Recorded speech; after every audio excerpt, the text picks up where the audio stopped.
अस्सलाम वालेकुम नाजरीन, मैं हूं आपका मेज़बान फ़खर नदीम। आप देख रहे हैं मेरा यूट्यूब चैनल। तमाम दोस्तों से दरख्वास्त है कि मेरे इस यूट्यूब चैनल को सब्सक्राइब, लाइक और घंटी के बटन तक को दबाएं ताकि मेरी आने वाली तमाम नई वीडियो आप तक पहुंच सके। शुक्रिया। तो दोस्तों, आज की ताज़ा तरीन अपडेट और ख़बर और मालूमात आपसे शेयर करते हैं कि वो है पाकिस्तान तहरीक इंसाफ के एक पुराने साथी और उस्मान डार की तरह मंजर आम पर आने वाले, फैसलाबाद से तल्लक रखने वाले MNA फ़रख हबीब साहब। फ़रख हबीब साहब भी अचानक मंजर आम पर आ गए जैसे उस्मान डार साहब है, और ये सिलसिला तकरीबन 5 माह से चल रहा है, अभी तक रुका नहीं है। और आगे देखते हैं कि देखने और सुनने में आ रहा है कि शेख रशीद साहब भी जो हैं वो भी इसी तरह कोई वीडियो बयान रिकॉर्ड कराएंगे या प्रेस कॉन्फ्रेंस करेंगे, तो वो भी 9 मई वाक़े की मजम्मत और पुराना ये सारे तमाम मामला जो चल रहे हैं वो भी इसी एक पैटर्न के ऊपर चलते हुए वो भी मंजर आम पर आ जाएंगे। ये भी तवक्कुआत और ख़बरें जो है पाकिस्तान के अंदर गर्दिश कर रही हैं कि इनके बाद अब उस्मान डार के बाद फ़रख हबीब के बाद अब शेख रशीद साहब का नंबर लगने वाला है। तो फ़रख हबीब साहब का ताल्लुक़ पाकिस्तान तहरीक इंसाफ से बहुत पुराना है। वो तकरीबन 16 साल से तहरीक इंसाफ के साथ मुंसलिक रहे हैं, और वो कॉलेज के ज़माने से लेकर जो ISF एक तंजीम बनाई थी उस वक्त 2005 में उनकी भी वो सदारत कर चुके हैं, और उसके बाद इमरान खान ने उनको आगे ले आए और एक नौजवान सियासतदान होने के नाते उनको आगे तरजीह दी और उनको उनका किरदार नुमाया किया। तो फ़रख हबीब साहब जनाब मंजर आम पर आए और वो 25 दिन गैब रहे। 25 दिन गैब रहने के बाद अचानक वो भी मंजर आम पर आए, अपनी फैमिली से दूर रहे, और उनकी जो मिसेज़ हैं बेगम फ़रख हबीब साहबा, उन्होंने भी बड़े जो है अपने लाहौर हाई कोर्ट में भी पटिशन दायर की, और जो है इंसानी हकूक़ की जो तंजीमें हैं उनको भी बड़े ख़त लिखे, और कल जो है इस्लामाबाद हाई कोर्ट में इस पटिशन के ऊपर फ़ैसला भी महफूज हुआ, जो उनकी अहल खाना की तरफ से दायर की गई कि बाजियाब कराया जाए। फ़रख हबीब साहब लापता हैं, उनकी बाजियाबी की दरख्वास्त पर इस्लामाबाद हाई कोर्ट में फ़ैसला भी महफूज हुआ।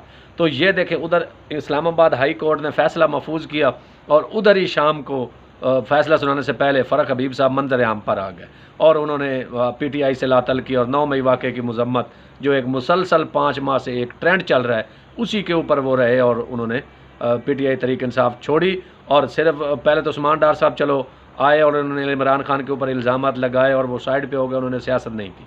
ये फ़रख हबीब साहब अचानक 25 दिन गैब, ना किसी अदालत में पेश, ना किसी जनाब कहीं घर में आए, ना किसी TV पे आए, तो वो अचानक ही सीधा और सीधा जो अभी एक नई जमात बनी है IPPP, उनके दफ्तर पहुंच गए।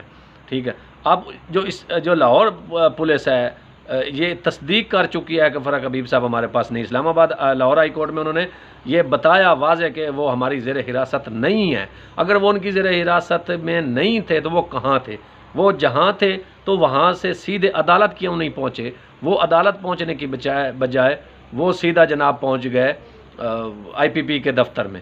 तो वो वहाँ पे बैठकर उन्होंने प्रेस कॉन्फ्रेंस की, और प्रेस कॉन्फ्रेंस करने के बाद जो वो दहशतगर्द थे जिन्होंने ये 9 मई का वाक़यात में जो उन्होंने किया, सब कुछ करवाया और ख़ुद किया, तो वो उनके सारे पाप गुनाह और सब जो चीज़ें वो धुल गई। एक प्रेस कॉन्फ्रेंस की और वो सारे गुनाह उनके माफ़ हो गए। तो इसी तरह उन्होंने इमरान खान साहब के ऊपर जो है काफ़ी सारे इल्ज़ामात लगाए हैं। मेरे ख़्याल में बाकी तो जो जैसे होता रहता है वो होता था, लेकिन उन्होंने इल्ज़ामात नहीं लगाने थे जिस तरह के लगाए हैं, और वो इस हद तक चले गए कि उनकी एहलिया बुशरा बीबी तक भी वो पहुंच गए। और ये नहीं अल्फाज उनको इस्तेमाल नहीं करने चाहिए। वो उनके लीडर थे, कभी वो उनके लिए ये कहते थे कि हम जान दे देंगे, इमरान खान के साथ खड़े हैं, ईमान के साथ खड़े हैं, यकीन के साथ खड़े हैं, कप्तान के साथ खड़े।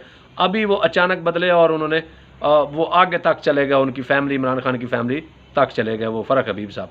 उन्होंने फिर तोशा खाना जो 9 मई का कहा कि जी हमें नहीं इल्म था, तो वो कुछ लोगों को इल्म था जो मखसूस लोग थे। हालांकि जो हर मीटिंग होती थी उधर बनी गाला में और या इधर ज़मान पार्क में, वहाँ पे फ़रक हबीब साहब मौजूद होते थे। तो वो उन्होंने कहा कि हमें नहीं, मखसूस लोगों को ये इन्फॉर्मेशन दी गई थी कि आप हमले कर दें जो कोर कमांडर के ऊपर और तनसीबात के ऊपर, हमारा कोई इससे लेना देना नहीं, हम इसकी मजम्मत करते हैं। और ये इमरान खान साहब ने खुद किया और ये करवाया, और उन्होंने नौजवानों का माइंड सेट चेंज किया, और ये इस तरह की वगैरह वगैरह जो उन्होंने इल्ज़ामात लगाए। इनके साथ उन्होंने सैफर का भी इमरान खान के ऊपर ये इल्ज़ामात लगा दिया।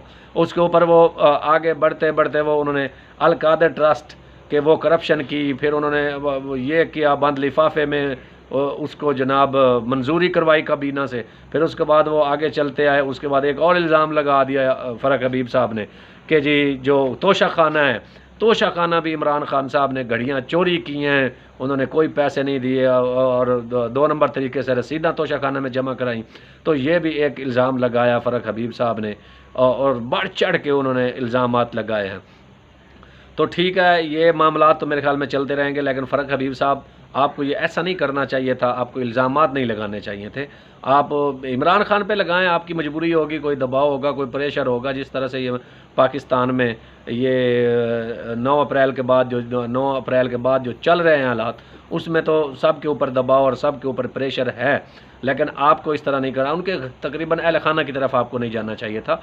आप उनके साथ रहे हैं, आपने उनको लीडर माना है, आपने उनको ईमान की हद तक माना है, तो अब इस तरह के इल्ज़ामात नहीं लगाने चाहिए थे।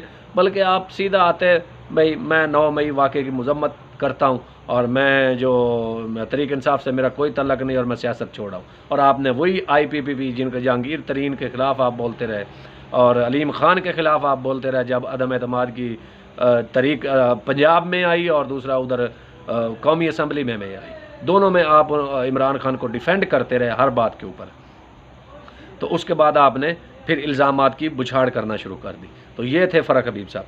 तो आगे आते हैं जनाब, आज फिर इस्लामाबाद हाई कोर्ट में सैफर केस जो अडियाला जेल के अंदर जिसकी समाअत चल रही है, उसके ऊपर इस्लामाबाद हाई कोर्ट में जो दरख्वास्तें दायर की गई थी कि इसको ओपन कोर्ट में जो है सैफर केस सुना जाना चाहिए, ना कि सैफर केस को अडियाला जेल में सुनना चाहिए। तो ये दरख्वास्तें भी थी, और दूसरी जो बरियत की दरख्वास्त थी उसके ऊपर भी उन्होंने फ़ैसला महफूज किया, और इस्लामाबाद हाई कोर्ट ने यह फ़ैसला सुनाया कि अडियाला जेल के अंदर ये सिक्योरिटी को मद्देनज़र रखते हुए ये ट्रायल कोर्ट ने ये जो ट्रायल चलाना शुरू किया, तो वो ट्रायल कर सकते हैं, उसमें कोई हर्ज नहीं है। अगर आपको कोई मसला है, कोई प्रॉब्लम है, तो आप उसके मुतल्लिक़ आप ट्रायल कोर्ट में शिकायत जमा करा सकते हैं। तो ये था इस्लामाबाद हाई कोर्ट का ये फ़ैसला। और दूसरा, आज तकरीबन 9:30 बजे के बाद समाअत हुई सैफर केस में अडियाला जेल के अंदर। शाह महमूद कुरैशी और इमरान खान साहब अदालत के रूबरू जज अबुल हसनात जो खसूसी अदालत के जज हैं उनके सामने पेश हुए। तो जब पेश हुए तो उन्होंने अपने जो बयान है वो रिकॉर्ड करवाए, और अदालत ने जो है उसकी समाअत 28 अक्टूबर तक मुलतवी कर दी। और उन्होंने कहा कि आइंदा समाअत पर हर हाल में फ़र्द जुर्म ऐद की जाएगी। तो ये भी एक तरफ से इमरान खान को दोनों तरफ से, एक अदालती मुआज़ पर और एक उसको पार्टी लेवल पर MNA MPA तोड़ने का, ये दोनों सिलसिले चल रहे हैं। अब देखते हैं कि आगे आगे होता है क्या। अब आगे इलेक्शन आ रहे हैं, एक तरफ तो नवाज़ शरीफ साहब को खुला मैदान, मुस्लिम लीग नून को खुला मैदान, JUIF को खुला मैदान, MQM भी उधर जलसे कर रही है, और JUIF मौलाना साहब भी पेशावर में जलसे कर रहे हैं, नून लीग भी अपने जलसे और कार्नर मीटिंग कर रही है, और 21 अक्टूबर को नवाज़ शरीफ के इस्तकबाल की फुल तैयारियां कर रही है। लेकिन इधर एक दूसरी तरफ है, दूसरी तरफ ये है कि मुकम्मल डोज दी जा रही है पाकिस्तान तहरीक इंसाफ इमरान खान को, उनको जेल में उनके साथ सख्तियाँ, उनके MNA भी तोड़ना, उनको इलेक्शन में जो है जलसे और रैलियाँ ना करने की इजाज़त, हत्ता कि उन्होंने फ़लस्तीन के हक़ में रैली निकाली तो उसको भी जो कुछ औरतें निकली वहाँ उनको एक दहशतगर्द बना के उनको गिरफ़्तार कर लिया गया। तो ये थी आज की ताज़ा तरीन सूरत हाल जो आप तक नाज़रीन मैंने पहुँचा दी। आइंदा वीडियो के आने तक आप मुझे दीजिए इजाज़त। अल्लाह हाफ़िज़।